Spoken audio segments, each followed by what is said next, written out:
وہ لے کر آئے جتنے لا سکے وہ. اور اس کو انہوں نے ہمارے پاس اس کے مخطوطات کا ایک الگ ڈپارٹمنٹ ہے, اس میں انہوں نے وہاں رکھا, اس کو بالکل اس کے پورے پروٹوکول کے ساتھ رکھا جاتا ہے تاکہ وہ محفوظ رہے, ان کتابوں کو کیڑے نہ کھائیں. مخطوطات وہ ہوتے ہیں جو صرف ایک ہی رہ گیا بس دنیا میں, بہت ہی نایاب کتابیں ہوتی ہیں جس کا کوئی دوسری کاپی بھی نہیں ہے. تو انجمن میں اس کا ڈیجیٹائزیشن کا کام ہو رہا ہے جو امریکہ کی ایک یونیورسٹی کتابوں سے ہو رہا ہے, اور جو امریکنز ہیں وہ آ کے یہاں پہ ٹریننگ بھی دے کر جاتے ہیں. تو وہ کمپیوٹر پہ ساری کتابیں کی جا رہی ہیں ڈیجیٹائز کر کے, یعنی کہ ان کا پیج اگر پیلا ہٹ کا شکار ہے, لفظ ہٹے ہوئے, تو ان سب کو ٹھیک کر کے بالکل صحیح شکل کے ساتھ, صحیح صحت کے ساتھ ان کو ہم محفوظ کرتے ہیں, اور پھر وہ امریکہ والوں کو اس کی سافٹ کاپی دے دیتے ہیں, اور وہ پھر انٹرنیشنلی آن لائن ہو جاتا ہے. تو یہ کوئی معمولی کام نہیں ہے. جو اردو کی نایاب چیزیں ہیں وہ ایک ہی جگہ پہ ڈبوں میں بند نہیں ہے, وہ دنیا بھر کے لیے حاضر ہے کہ وہ اس کو پڑھیں اور استفادہ کریں.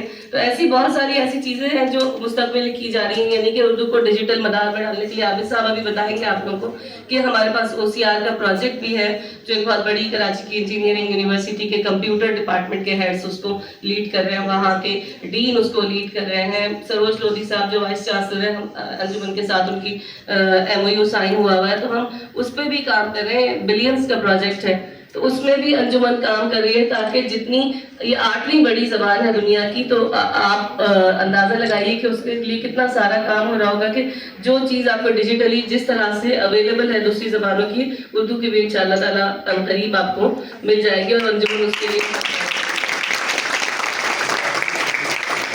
تو یہاں سے ترجمے کیے جاتے ہیں کتابوں کے, اور ایسی نایاب کتابوں کے تراجم یہاں پہ موجود ہیں کہ جن سے آپ کو معلوم ہونا چاہیے کہ آکسفورڈ ہو یا کوئی بھی دنیا کی مشہور یونیورسٹی ہو, وہاں سے جو لوگ قدیم کتابوں پہ مخطوطات پہ PhD کرتے ہیں وہ انجمن آتے ہیں باقاعدہ. امریکہ, برطانیہ, ناروے, بیجنگ, کہاں, جاپان, ٹوکیو یونیورسٹی کے, اور وہاں بیٹھ کے اپنا ریسرچ کا کام کرتے ہیں.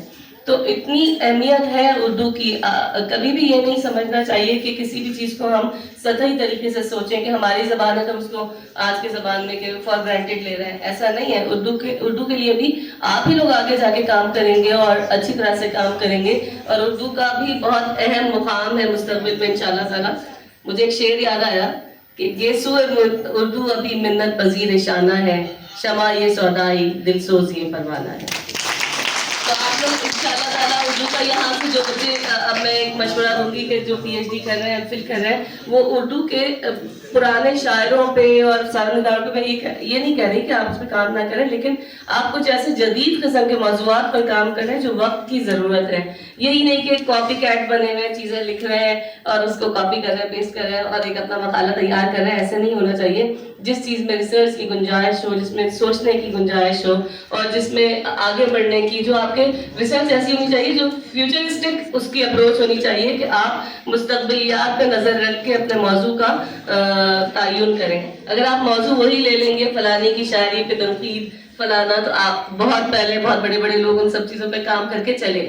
اب یہ رائٹ ٹائم, صحیح وقت ہے کہ آپ اس پہ ایسے موضوع منتخب کریں جو کہ آگے لوگوں کے لیے فائدہ مند بھی ہو. ورنہ تو ڈھیر لگے ہوئے ہیں لائبریریوں میں ایسے PhD کے تھیسس کے, MPhil کے, ایک آپ لوگوں کا بھی اس میں جمع ہو جائے گا. تو آپ کا جمع نہیں ہونا چاہیے, آپ کا لوگوں کے اپنی ریڈنگ ٹیبل کے اوپر ہونا چاہیے. ٹھیک ہے, سلیقے سے ہواؤں میں کچھ دور لکھ سکتے ہیں. ابھی کچھ لوگ باقی ہیں جو